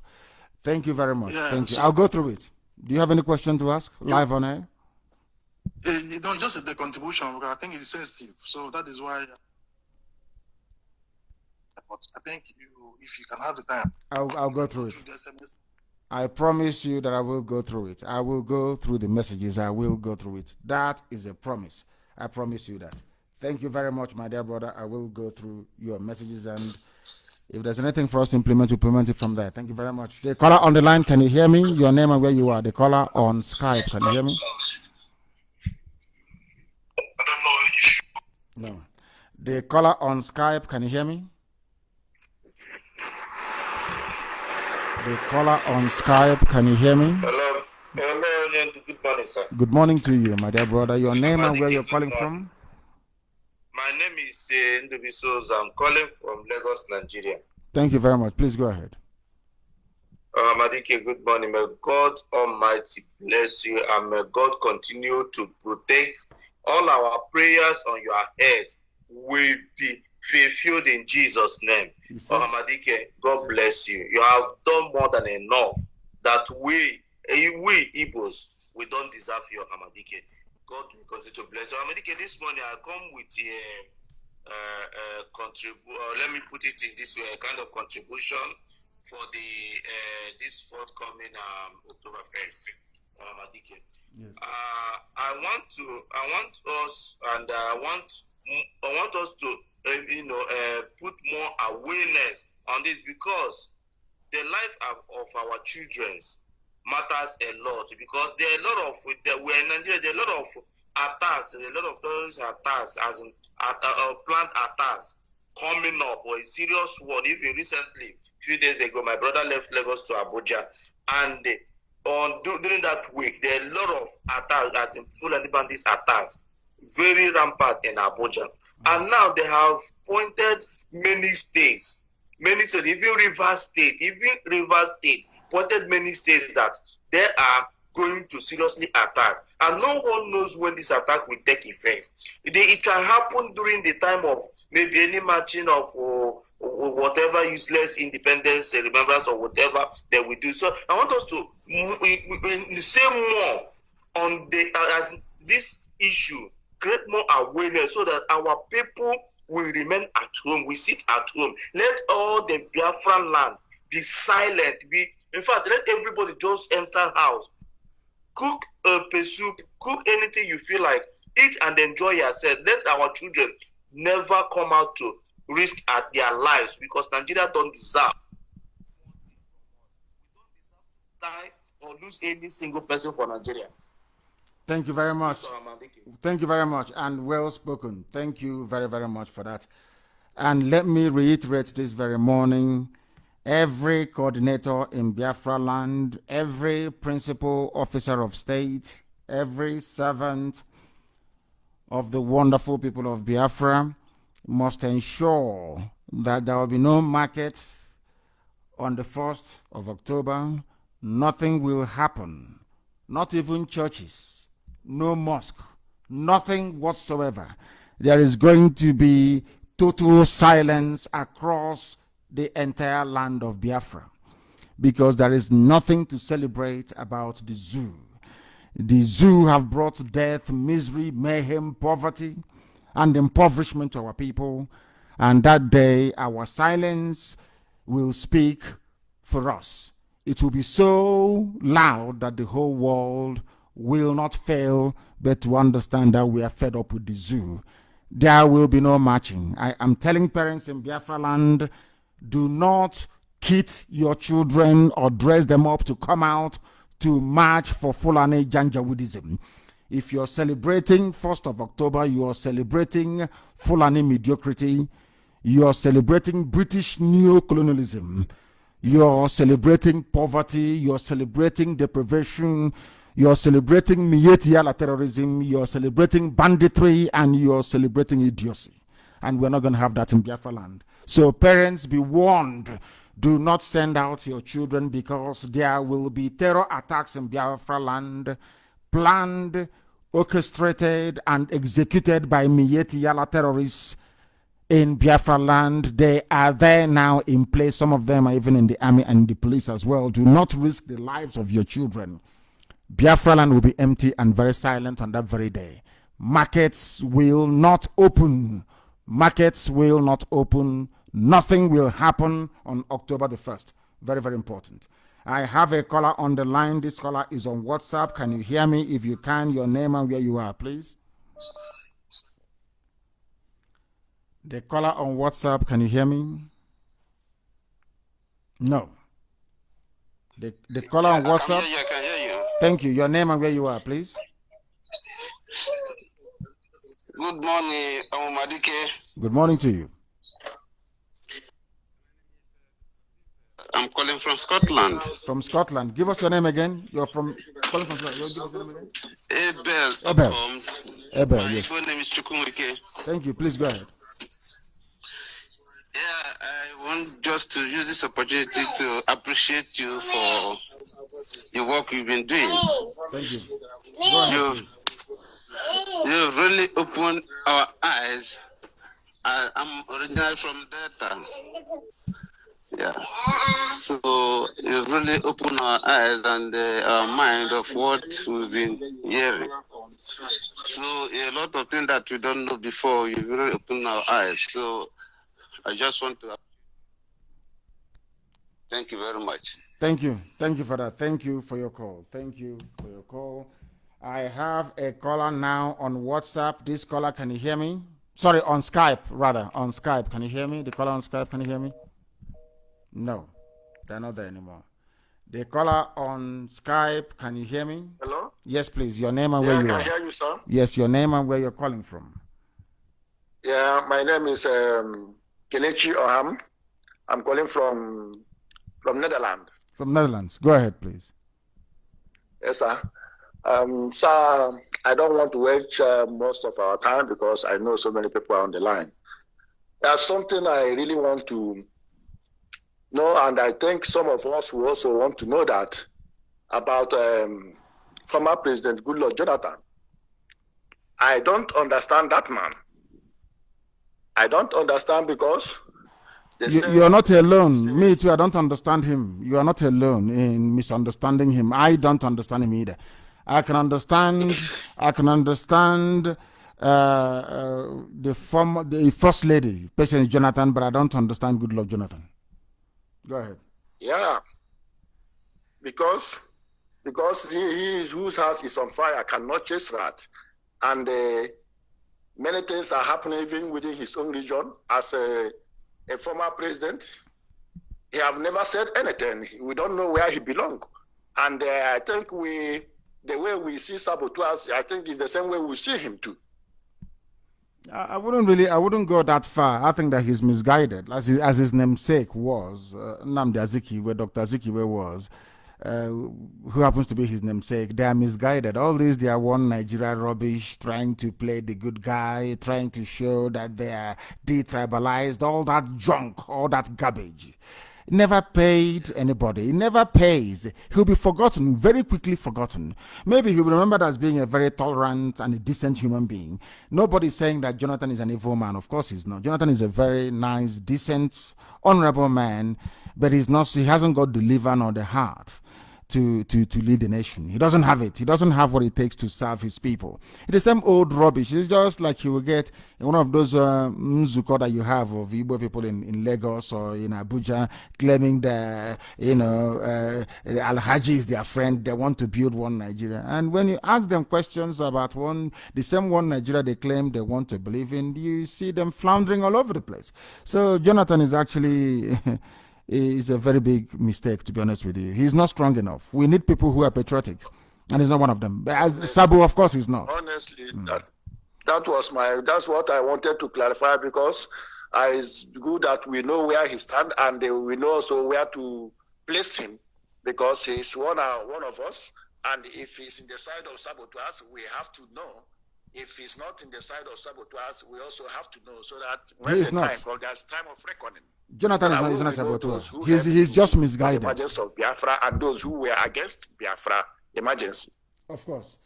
We hope that before then they will all change and become useful to these very efforts to free our people from bondage. Thank you very, very much, my dear brother. Thank you very much for that.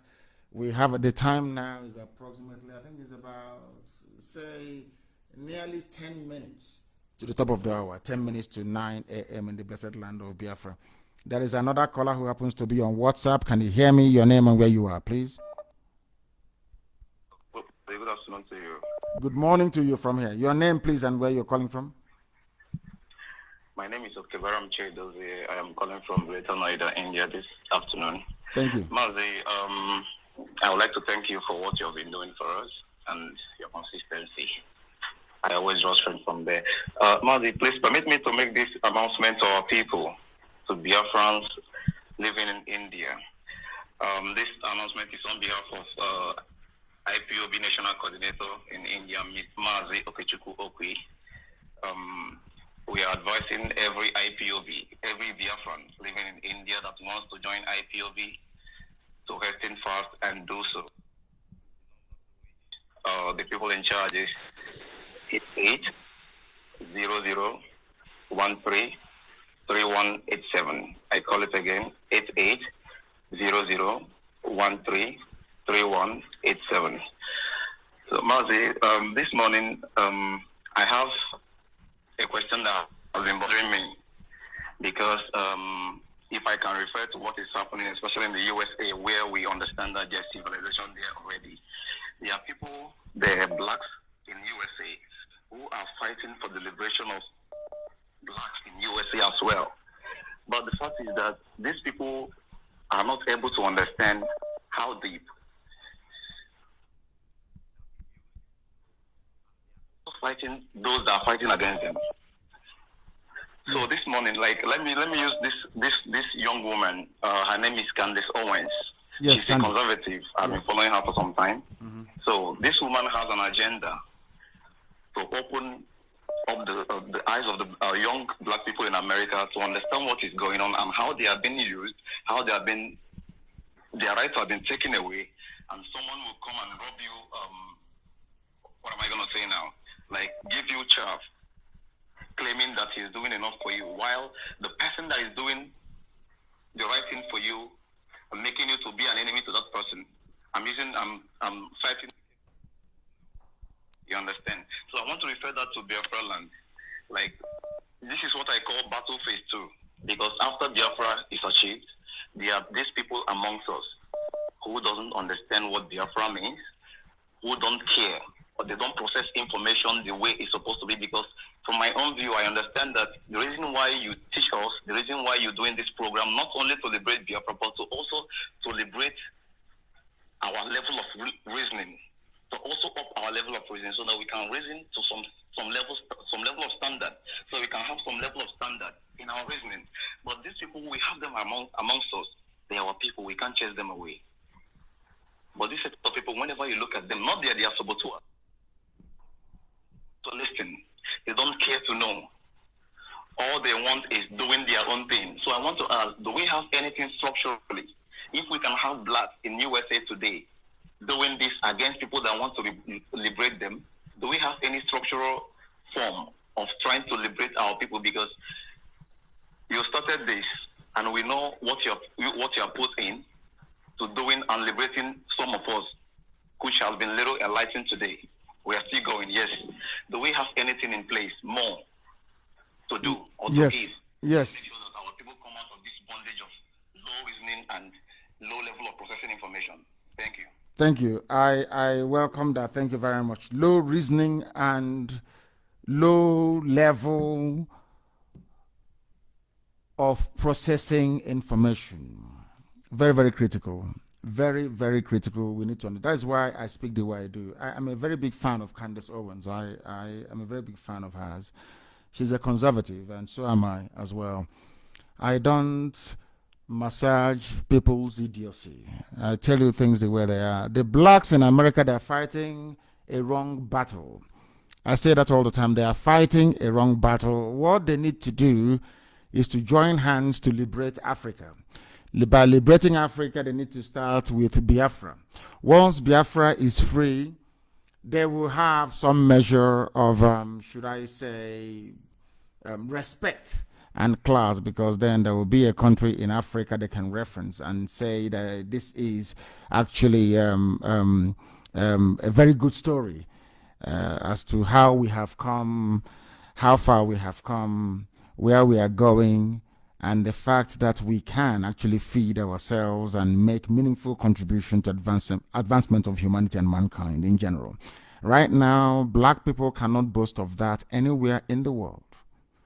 Nobody is being racist even towards Indians, Asians in America. Nobody is being racist towards any other group of people, only black people, because there is no reference point. India is doing very well. South Korea is doing very well. Japan is doing very well. So what are you being racist towards Asians for? They are doing very well. Even if you go to Latin America, they are doing all fantastically well. Brazil is an advanced economy. Argentina is doing very well. Everybody else is doing very well. It's only in Africa there is not one single good news. Even the South Africa that white people built and left, blacks are now crumbling it in South Africa. I don't understand what is going on. You talked about enlightenment. People don't know why we do what we do. There's a secret I'm going to give you this morning so you understand why we have spent years preaching on this very platform. Biafra comes and becomes an independent nation. Britain can decide to collapse Biafra economically within a matter of years. All they need to do is to go and meet the likes of Nwodo and those in Ohaneze, all these Efulefus that are in Abuja and in Lagos. They give them the plate for minting Biafra currency. And they'll go and mint Biafra currency and flood the market with it. So at every year, you'll be running at nearly about, say, 25% inflation rate. Hyperinflation, year in, year out. By the time you do it that way, 25% every year inflation in about, should I say, 5 years, your currency is worthless. It is useless. What 10 Ejema could have bought before, you now need 20 Ejema to be able to buy it. And your economy will die a natural death. Do you know the meaning of Secret Service in America? Those that guard Trump and all the dignitaries in the USA. Do you know what their remit is? Do you know what the original job is? Their job is to find those that counterfeit the currency of the United States of America. That is their main job. Their main job is to stop counterfeiting of US currency. I don't know if you're aware of that. People don't know why Africa have not succeeded. And you don't ask yourself, why is it that you have all these countries in Africa, yet they've not succeeded? And why is it, I take CD, which is the Ghanaian currency, for example. Many years ago, they changed their currency. They changed the notes, they changed the denominations, they changed everything. Then I think about 200 Ghana cedis was exchanging for $1. But today, do you know what it is? It is nearly 500. It's still the same thing. We don't know how to guard ourselves, guard our economy, protect our sovereignty. Because, you see, if you educate your people, if you educate them, they understand that the welfare of everybody is their own welfare as well. Any day a black person can understand that your next door neighbor's children going to school is to your own advantage. Any day you wake up in the morning and you know that the well-being of your uncles and your aunt is also your own well-being, that day you would have advanced. That is why in the Western world, education is compulsory. That is why in the Western world, the state will pay or subsidize your schooling. That is why in the Western world, they invest so much in education. Because the best people you have protecting the interest of the nation are the enlightened citizens. I don't know if I've made that very clear. That is why we do what we do. So my brother, you are absolutely right. The way we reason as black people is flawed. We are fighting a losing battle. Every strata of governance in the United States of America is controlled by European whites because they built America. They brought you as slaves to help them to build America. For 250 years, we provided free labor, whereas other civilizations were paying people. In this modern era, America never paid a dime for 250 years. That is why they are number one today. Look at, if you go to Italy, for example, you see all those wonderful and beautiful monuments. All those things that they built during the Roman times. It's all free labor. That's why they are there. Look at all the economies and civilizations that were, taxed with paying their workers, paying their laborers. They don't have such a thing. That tells you all you need to know about it. We must change the way we reason and the way we think. That is why we preach on this platform. Not that we hate anybody. When we say things about black people, it is for them to go back, cry, reason, and change. So that when you come out, you can reason like human beings. Look at the whole of Africa. There is nothing. Is not one single country you can hold up and say this country is a beacon of hope for Africa. And that is what we hope that Biafra is going to become. That is why we do what we do. And that is why we're not going to stop until we accomplish it. Anybody who doesn't like Candace Owens don't like the truth. The truth is that with the way we have been doing things as black people hasn't yielded any result for 250 years. And unless we change it, it won't yield any in time to come. Look at the zoo, for instance. A white man came and called you Nigeria. That is not your name. There was nothing called Nigeria until the white man came. You all swallowed it. You call a man Lord Lugard. Somebody calls Nnamdi Kanu Lord just out of the time of endearment, maybe because they like what we are doing, not for anything special, not that we have any special position. Somebody who goes to church says, oh, you're trying to compare yourself to Jesus Christ. But the same idiot, you ask him, you say Lord Lugard. You see Tanko Ibrahim, the aeroplane turner, the Sharia Chief Justice of the zoo. They call him my Lord. Nobody complains. These are the mentality. These are some of the distressing attributes of our reasoning that we are endeavoring to change. That is what we are trying to change in our people. And I'm glad today that we have succeeded because IPOB is all over the world. We are very formidable, exceptional, because we know what is good for us, and we know that Biafra is good for everybody. The Fulefus will speak. The Janjaweed will sponsor them from everywhere. But in the end, the truth prevails. And that is why we are preeminent. That is why we are IPOB. That is why we are Biafrans. And that is why we will continue to do this until Biafra is restored and beyond. I thank you all very much for listening this very morning from wherever you are. And we shall improve. We've seen the criticism about our lines. Some of you have criticized us about that we don't have many lines, and we are going to improve all of that with time. But once again, I thank you very much for listening to us this very morning. If you're going to work, if you're at work, if you're going to sleep or you're already sleeping, I pray that Chukwukika Biama guide, protect, shield, and sustain each and every one of you until we get into Biafra.